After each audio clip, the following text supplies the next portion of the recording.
মামুর ওই সাইডে থাকতো তোমার, ওই যে ওই সামনে থাকতো, তাহলে এমনিতে শিয়ালের শব্দে ঘুমাতে পারতো না রাত্রে।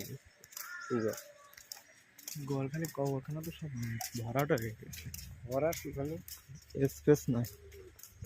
ওই ওই সামনে কিন্তু নতুন করা, তাও স্পেস পুরো full।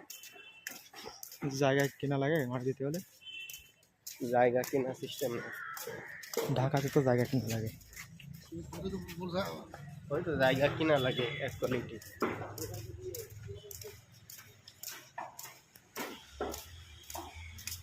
কিন্তু তোমার পার্মানেন্ট না, এই যে এরকমই না, আমাদের ওখানে একটা কবরের উপরে একটা কবর হয় না কখন।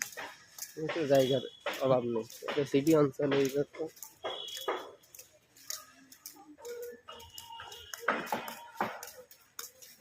না এয়ারটাইস আর বসু পাড়ায় তোমার ওইদিক তো ম্যাক্স ইউনিয়নের তো কোনো এরকম এই কবরস্থান এরকম সরকারিভাবে আছে, থানা পর্যায়ে আছে, ইউনিয়ন পর্যায়ে আছে কিনা এটা আর ওইদিকে তো জমির অভাব না, ওইভাবে লাগে না। জমি সব ফেলানো না, পারিবারিক কবরখানা বেশিরভাগ, অনেক বড় বড় কবরখানা।